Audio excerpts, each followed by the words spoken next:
అండి నమస్తే, welcome to current affairs light YouTube channel. ఇవాళ మన క్లాస్లో రీసెంట్గా జరిగినటువంటి కరెంట్ అఫైర్స్లో ఇంపార్టెంట్ కాన్సెప్ట్ నేర్చుకుందామండి. మీకు కనుక మా ఛానల్లో ఉన్నటువంటి వీడియోస్ అండ్ ఎక్స్ప్లెనేషన్ నచ్చినట్లయితే మా ఛానల్ లైక్ చేయండి, షేర్ చేయండి అండ్ సబ్స్క్రైబ్ చేయండి. అండ్ ఈ యొక్క వీడియోలో ఈ వీక్ మొత్తం జరిగినటువంటి కరెంట్ అఫైర్స్లో ఇంపార్టెంట్ కాన్సెప్ట్స్ అన్ని ఎక్స్ప్లెయిన్ చేయడం జరిగిందండి. మీకు కనుక నా వీడియోస్ నచ్చినట్లయితే ప్లీజ్ షేర్ టు అదర్స్. అందరికీ ఈ యొక్క వీడియోస్ ఉపయోగపడాలని నేను కోరుకుంటున్నాను. మీరు ఖచ్చితంగా ఉద్యోగాలకు ప్రిపేర్ అభ్యర్థుల కోసం ఈ వీడియోస్ని షేర్ చేయండి. Welcome to current affairs light YouTube channel. ఇవాటి ఫస్ట్ కాన్సెప్ట్ అపాయింట్మెంట్స్. సో ఈ వీక్లో జరిగినటువంటి అపాయింట్మెంట్స్లో బెస్ట్ అన్నమాట.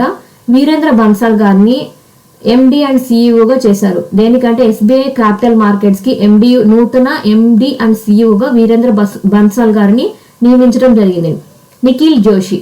సో నిఖిల్ జోషి గారిని బోయింగ్ డిఫెన్స్ ఇండియాకి అంటే బోయింగ్ సంస్థ మన దేశంలో ఉన్నటువంటి విభాగానికి ఎండిగా ఎవరిని నియమించారు అంటే నిఖిల్ జోషి గారిని. సంజయ్ కుమార్. సో ఐఆర్సిటిసి అంటే మన Indian railway catering and tourism corporation అంటాం. సో దానికి సిఎండిగా విధులు అనేవి ఎవరు తీసుకున్నారంటే సంజయ్ కుమార్ జైన్ గారిని నియమించడం జరిగింది. And ICAI. సో ఐసిఐ అంటే మనకి institute of chartered accounts of India అంటే మన దేశం మొత్తం మీద ఉన్నటువంటి చార్టెడ్ అకౌంటెంట్స్ ఎవరైతే ఉంటారో వాళ్ళందరినీ తయారు చేసేటువంటి ఐసిఏఐ అంటాం, చార్టెడ్ అకౌంటెంట్స్ ఆఫ్ ఇండియా. దానికి ప్రెసిడెంట్గా ఎవరిని నియమించారు అంటే రంజిత్ కుమార్ అగర్వాల్ గారిని ఐసిఏఐకి ప్రెసిడెంట్గా నియమించడం జరిగింది. అండ్ కన్జర్వేటివ్ ఎక్స్ పిఎం అయినటువంటి అలెగ్జాండర్ స్టబ్ గారిని ఫిన్లాండ్ ప్రెసిడెంట్గా ఎన్నుకోవడం జరిగింది. అంటే ఎలక్షన్స్ లో ఇక మీదట ఫిన్లాండ్ ప్రెసిడెంట్ ఎవరంటే అలెగ్జాండర్ స్టబ్ అన్నమాట. ఈయన గెలుపొందారు.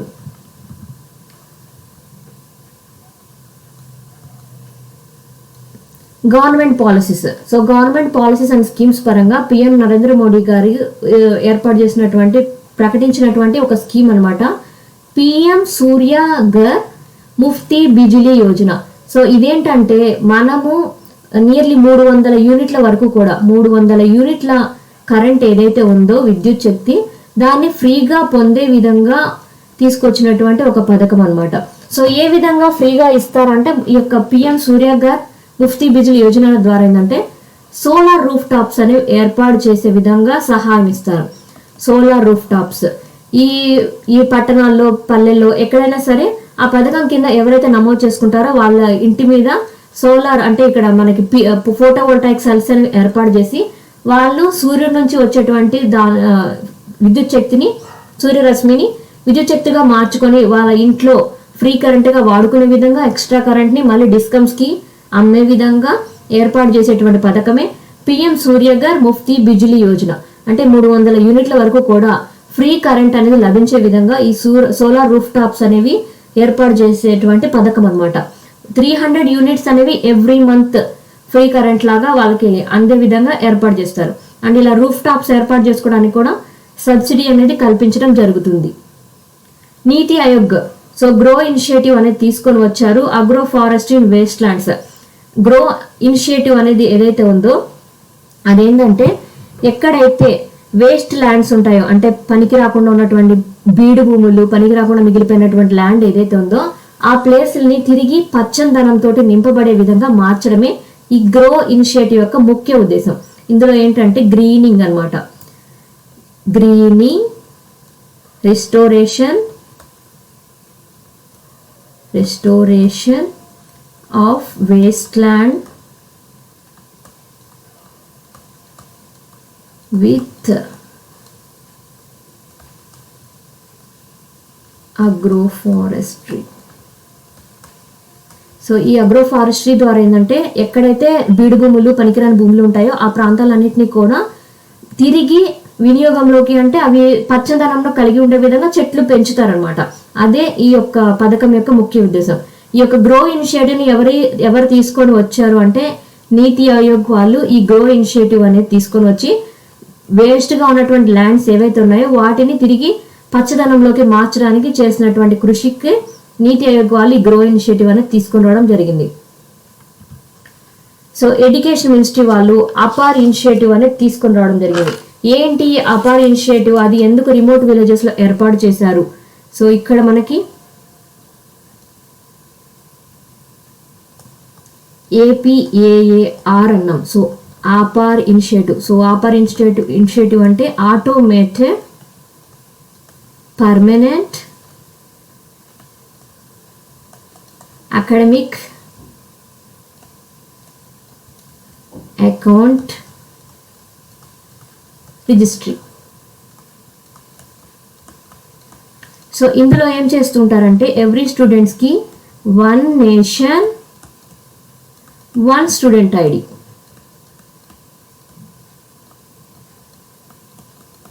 సో దేశం మొత్తం ఒకటైనప్పుడు ప్రతి ఒక్క స్టూడెంట్స్ కూడా ఒక ఐడి అనేది ఉంటుంది. అంటే ఇంటర్మీడియట్ కాలేజ్ లెవెల్ నుంచే కూడా ప్రతి ఒక్క విద్యార్థికి ఒక పర్సనలైజ్డ్ ఐడి ఉండే విధంగా చేస్తారు. అంటే ఒక దేశం మొత్తం మీద కూడా ఒక స్టూడెంట్కి ఒక నెంబర్ ఇచ్చినప్పుడు ఐడి నెంబరు, ఆ నెంబర్ తోటి ఎక్కడ ఆ పర్సన్ యొక్క డీటెయిల్స్ అయినా సరే చెక్ చేయొచ్చు. అంటే ఆ పర్సన్కి ఎన్ని క్రెడిట్స్ ఉన్నాయి, అంటే ఎడ్యుకేషన్ పరంగా ఎంత చదువుకున్నారు, ఎంత ఉంది, అతను ఎన్ని చదివారు, ఎన్ని కంప్లీట్ చేశారు, ఇటువంటి డీటెయిల్స్ అన్ని కూడా ఆ స్టూడెంట్ ఐడి మొత్తం ఎన్ని సంవత్సరాలు చదివారు, ఇటువంటి డేటా మొత్తం కూడా కంప్లీట్ గా కనిపిస్తుంది అన్నమాట. అందుకోసమే ఈ APAR ఇనిషియేటివ్ అనేది తీసుకొని వచ్చి అందులో ప్రతి ఒక్క విద్యార్థికి తన యొక్క డేటా అనేది ప్రజెంట్ చేస్తారు. సో అలా ప్రజెంట్ చేసినప్పుడు ఏమవుతుంది, ముఖ్యంగా ఈ పథకాన్ని రిమోట్ విలేజెస్ లో కూడా ఇంప్లిమెంట్ చేస్తున్నారు. అంటే మారుమూల పల్లె ప్రాంతాల్లో కూడా ఈ యొక్క పథకాన్ని ఇంప్లిమెంట్ చేసినప్పుడు ఏమవుతుందంటే మారుమూల పల్లె ప్రాంతాల్లో వాళ్ళకి సరైనటువంటి ఎడ్యుకేషన్ పరంగా ఫెసిలిటీస్ లేనప్పుడు వాళ్ళకి డిజిటల్ ఎడ్యుకేషన్ అనేది లభించే విధంగా ఏర్పాటు చేయడానికి అండ్ వాళ్ళకి కూడా అన్ని విషయాల సమాన అవకాశాలు కల్పించాలంటే ప్రపంచంలో ఏం జరుగుతుందో వాళ్ళకి తెలియాలి. అండ్ వాళ్ళు ఎంతవరకు ఎటువంటి విషయాల్లో బ్యాక్ డ్రాప్ అయి ఉన్నారు అనేటువంటిది కూడా తెలుసుకోవడం కోసమే ఈ యొక్క అపార్ ఇనిషియేటివ్ అనేది ఉపయోగపడబోతుంది. ఇటువంటి ఇనిషియేటివ్ ఎవరు తీసుకుని వచ్చారు? ఎడ్యుకేషన్ మినిస్ట్రీ వారు ఈ అపార్ ఇనిషియేటివ్ అనేది తీసుకుని వచ్చి ముఖ్యంగా మారుమూల ప్రాంతాల్లో ఉన్నటువంటి విద్యార్థులు కూడా సమాన అవకాశాలు పొందాలి చదువు విషయంలో అని ఈ యొక్క ఇనిషియేటివ్ అనేది తీసుకుని రావడం జరిగింది.